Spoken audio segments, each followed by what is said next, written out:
আজ আমাদের ANM GNM 2026 পরীক্ষা শেষ হলো। পরীক্ষার পর থেকে প্রচুর ছাত্রছাত্রীর মেসেজ পেয়েছি, প্রচুর ছাত্রছাত্রীর সঙ্গে ফোনে কথা বলেছি এবং প্রায় প্রত্যেকের কাছ থেকে কি কথা যে স্যার পরীক্ষা ভালো হয়নি, যা পড়েছিলাম তা পরীক্ষায় আসেনি।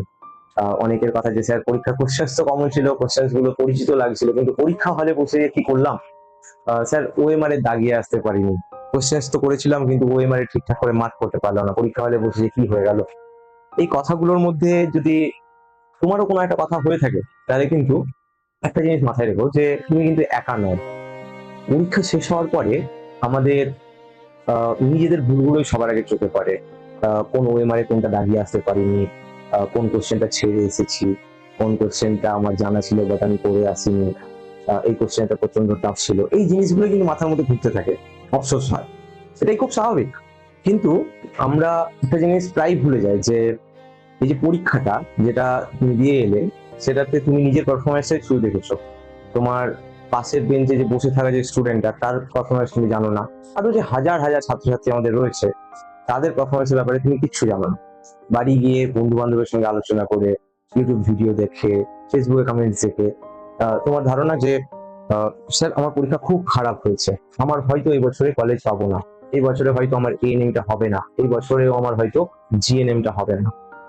শুধু তুমি একা তো নও, এরকম আমাদের প্রচুর ছাত্রছাত্রী রয়েছে যারা কিন্তু এই একই সমস্যার সম্মুখীন হয়েছে, যাদের পরীক্ষা ভালো হয়নি।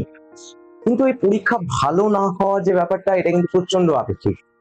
আমাদের এএনএম জিএনএম এর মতো যে পরীক্ষাগুলো, এগুলো কিন্তু একটা প্রতিযোগিতামূলক পরীক্ষা, কম্পিটিটিভ এক্সাম।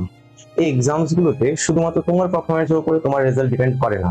তোমার রেজাল্ট, তোমার র্যাঙ্ক অলওয়েজ ডিপেন্ড করে যে তোমার সাথে যে ছাত্রছাত্রীরা পরীক্ষা দিয়েছে তাদের এক্সাম কেমন হয়েছে, তারা কেমন পারফর্ম করেছে, এই সমস্ত বিষয়গুলোর উপরে।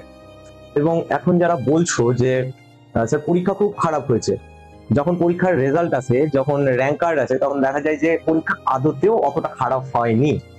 তাই এই মুহূর্তের সবচেয়ে বড় ভুল যেটা আমরা করতে পারি, সেটা হচ্ছে যে নিজের রেজাল্ট, নিজের র্যাঙ্ক নিজে নিজে ডিক্লেয়ার করে দেওয়া যে স্যার আমার পরীক্ষা ভালো হয়নি, আমার দ্বারা আর হবে না, আমি আর এএনএম জিএনএম এর মতো যে এক্সাম, সেই এক্সাম ক্র্যাক করতে পারবো না। এই যে ধারণাটা, এই ধারণাটা কিন্তু প্র্যাকটিক্যাল নয়। এই ধারণাটা অনেকটাই আমাদের কি হয়, অনুমান ভিত্তিক হয়। এই ধারণাটা পারসেপশন ক্রিয়েট করে, এই ধারণাটা আসে বিভিন্ন জায়গা থেকে, বিভিন্ন পারসেপশনের মাধ্যমে, এবং সেই পারসেপশনটা তোমাকে গ্রাস করে নেয় এবং তোমাকেও ভাবতে বাধ্য করা হয় যে তোমার পরীক্ষা খারাপ হয়েছে। বিগত বছরগুলো যদি ট্রেন্ড দেখো তুমি, সে 2023 হোক, 2024 হোক, কিংবা 2025, আমরা দেখেছি যে 2023-এ যেমন খুব একটা লো কাট অফ গেছিল, যেখানে 65-67 এইরকম মার্কসেও কিন্তু আমার এএনএম হয়ে গেছে।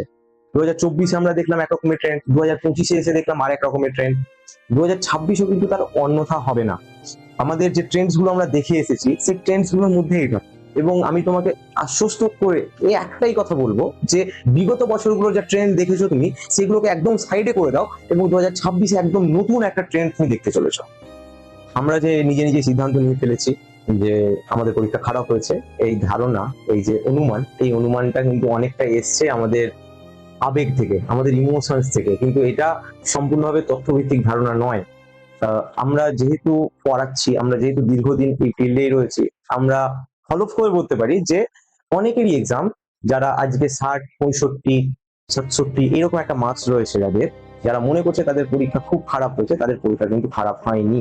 আমি তোমাকে আশ্বস্ত করে এটাও বলতে পারি যে বিগত বছরগুলোর, অথবা আমি যদি শুধু 2025 ধরি, যে 2025-এর যা কাট অফ ছিল, সেই কাট অফের থেকে এই বছরের কাট অফ 12 থেকে 15 নম্বর অব্দি কমতে চলেছে।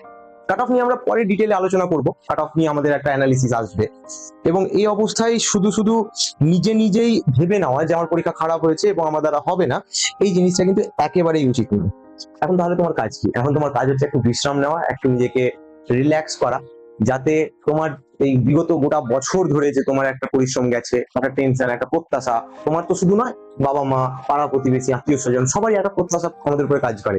এবং সেই প্রত্যাশায় যেন আমরা সঠিকভাবে উতরে যেতে পারিনি, এই একটা কি বলে ভয়, কিংবা এই একটা আমাদের দ্বিধা নিজের মনের মধ্যে কাজ করে।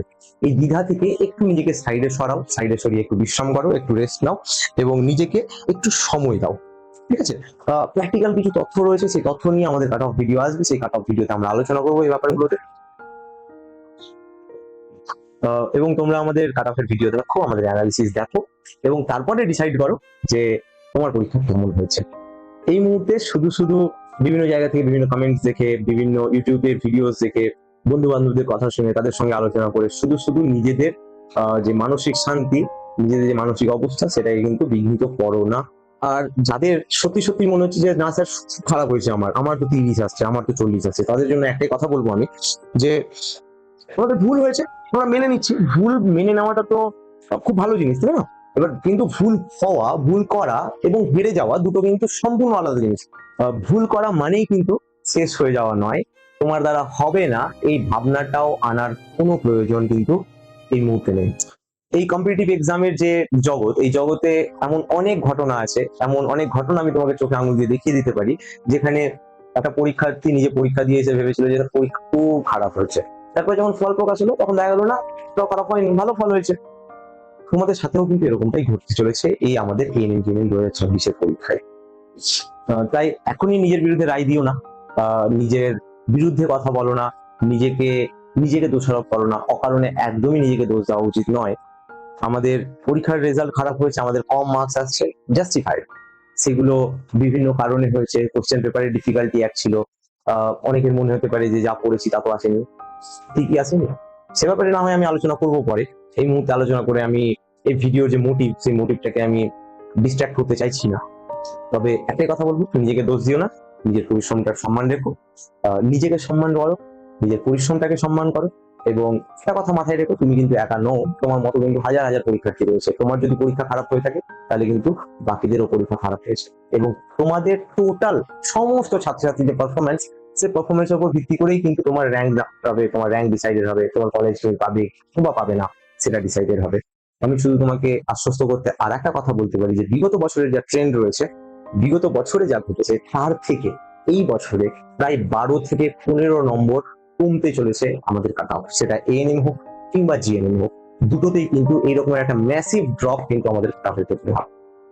তো আর বেশি কথা বাড়াচ্ছি না, তোমাদের লাস্ট কথা এটাই থাকলো যে আমরা নিজেদেরকে সুস্থ রাখবো, মানসিকভাবে সুস্থ রাখবো, এবং কোনো রকম ভুলভাল ডিসিশন নেব না, এবং তার পাশাপাশি নিজেদের বাবা মার সঙ্গে আলোচনা করবো, খোলাখুলি ভাবে কথা বলবো। আর যারা পেরেন্টস এই ভিডিওটা দেখছেন তাদেরও বলবো যে আমাদের কোশ্চেন পেপার যেটা ছিল সেটা একটু আনএক্সপেক্টেড এসেছে, ছাত্রছাত্রীরা একরকম ভাবে পড়ে গেছিল, আমরাও একরকম ভাবে পড়াই, একটা সেট প্যাটার্ন থাকে, প্রত্যেকটা পরীক্ষারই একটা সেট প্যাটার্ন থাকে।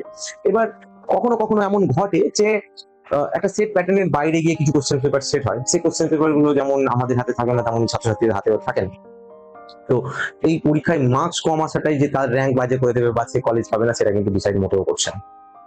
গার্জেনদেরকে বলবো একটু সহানুভূতিশীল হতে, এবং তাদের যে সন্তানরা রয়েছে সেই সন্তানদের উপরে ভরসা রাখতে। সন্তানরা যথেষ্ট পরিশ্রম করেছে, সেই ছাত্রছাত্রীরা যথেষ্ট পরিশ্রম করেছে, এবং তারা তাদের লক্ষ্যে কিন্তু ঠিক পৌঁছে যাবে, আপনারা শুধু একটু মাত্র ভরসা রাখুন। তাহলে দেখা হচ্ছে আমাদের অন্য একটা ভিডিওতে। সবাই খুব ভালো থেকো, এবং নিজেদের মানসিক শান্তি সেটা একেবারে ধরে রেখো, নিজেদের মেন্টাল স্টেটটাকে কখনোই ডিস্ট্রাক্টেড হতে দেবেন। ঠিক আছে, চলো দেখা হচ্ছে আমাদের নেক্সট ভিডিওতে। ধন্যবাদ সবাইকে।